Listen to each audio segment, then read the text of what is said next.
Hello everyone, and the day is finally here. Going to be building in this case here, which is the Sliger SM580. So accommodating a 3-slot graphics card, full length mini ITX case.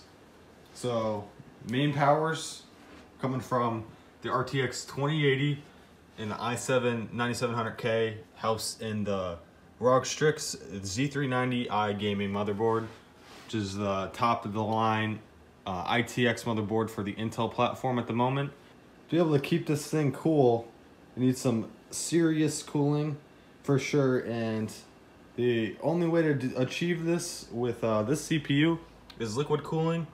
So that's another reason why this case was chosen, and accommodates a 280mm liquid cooler at the top, AIO.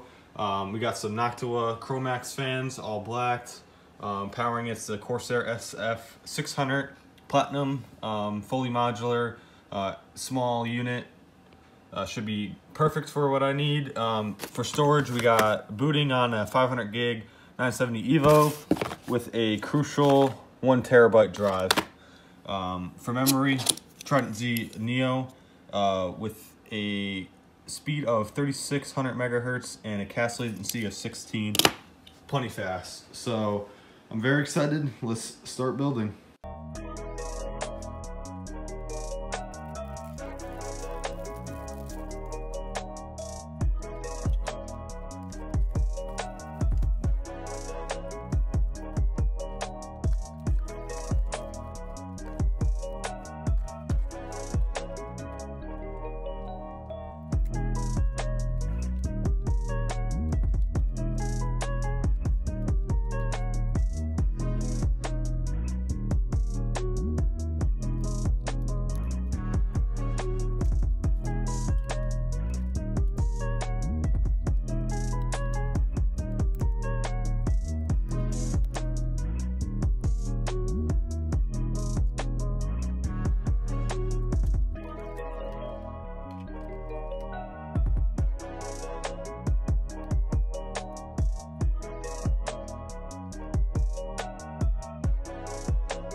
Overall, I think this case is awesome. I really enjoyed the build process. There were some challenges like trying to have everything oriented properly, but once I figured out how everything should go, it flowed together perfectly. On the other hand, if you're a first-time builder, I probably would not recommend doing a case like this. I just remember when I was building my first PC, I kind of had an idea of what was going on, but at the same time I had no clue. And some of the difficulties that come with a small form factor case I think would just be too much for a first-time builder to handle. Trying to figure out what parts are needed for a first-time builder is already a big enough challenge. Now adding in extra things like CPU clearance height, graphics card length, and all of that is just too much to handle for a first-time builder. Also, a lot of aspects of small form factor builds would be very discouraging for a first-time builder. Like, is it okay to have these tubes bend this tight, or these wires can go this way without breaking anything? If this was my first time building, I would have been very nervous that I had just bricked my computer trying to put it together. But if you're somewhat of an experienced builder, maybe looking to downsize your current PC, I would highly recommend it. I found it very interesting how much power I can actually shove in such a small form factor. Okay, now that we've talked about some of the good things of this case, I want to talk about some of the bad things. So, for one, it's an acrylic side panel, no glass here. Meaning it can get scratched very easily. Got a lot more glare to it when trying to take photos or videos, and overall glass would just look better. Also, with the side panel, the acrylic one isn't even with the side of the case. You can see compared to the other side fits a lot more flush, looks like it was meant to be here, while the acrylic sticks out quite a bit extra. Okay, now these next couple issues have to do with the front I/O. For one, when I had plugged in my USB 3.0 header and then later decided to route it a different way, when I had pulled it out, it was so tight that it had ripped out the connector from my motherboard. Luckily, I had pulled it out straight, so none of the pins were bent, and with a lot of patience and some tweezers, I was able to get that connector seated correctly and have the USB 3.0 header also connected correctly again. And then with this, there's only one USB 3.0 connector on the front I/O. Now these plugs are good for 2 connectors at the very least. It wouldn't have been any extra cables inside to have another USB header on the front I/O. And there's also plenty of room on the front of the case to have that as well, so I'm not sure why Sliger decided to skimp out on that. Next, the front I/O cutouts kind of just look lazy. There's just extra space to the left of the headphone connectors, and the USB cutout seems just sloppy, like they didn't have it cut to the correct one. The USB Type-C just has an extra space as well. It just seems like maybe they were using multiple boards or something, so it was kind of a variety fit, or they just didn't want to cut it out to exact. I'm not sure why, especially at a case that's just under $300. That's something that I'd like to see tighter tolerances on that front panel cutout. Next, there is no dust filtration out of the box. Sliger has links to a third-party manufacturer that actually makes dust filters for this.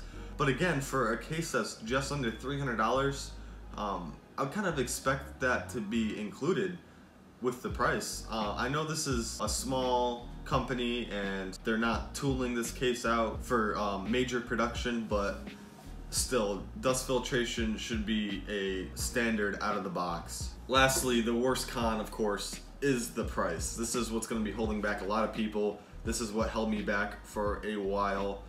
$270 for a computer case is a lot to swallow. I mean, that's more than most people have in any one of their components, whether they're GPU or CPU.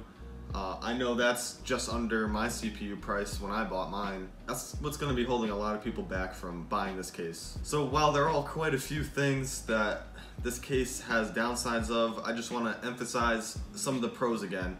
The construction is great. It's thick aluminum, it's solid, it's light at the same time. It feels awesome. Very premium enclosure. The space efficiency is awesome as well. There's almost no wasted space that something else could fit in there. In cases like the behind the front panel, the reason that's so open is because I don't have any 2.5-inch drives, so technically I could be stuffing more storage into this thing. Also, the customization is cool.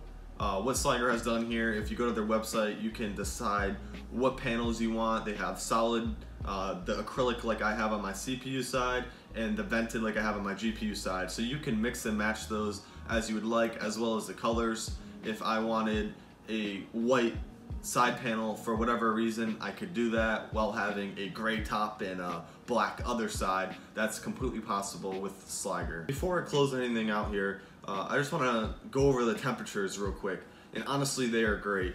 I have not measured my old enclosure, but I'm pretty sure this is actually an improvement from that big ATX case with like 8 fans compared to this thing with 4 fans. I'll put some graphs on the screen right now. So as you can see here, the CPU average under a gaming load is about 40 degrees Celsius, while the GPU average would be at 66 degrees. So that's under normal gaming conditions. I ran a stress test for 30 minutes or greater on all of these. Under a CPU load like a video render, the CPU averaged 59 degrees Celsius while the GPU was sitting at 39 degrees Celsius. Again, is great. My CPU is overclocked to just under 4.9 gigahertz, so having it overclock on this powerful a chip in this small of an enclosure is pretty amazing. Very impressive. And then having things maxed out on both, having a CPU-Z artificial load on the CPU and running Unigine Heaven for the GPU, the CPU saw an average of 62 degrees Celsius while the GPU was at 66 degrees.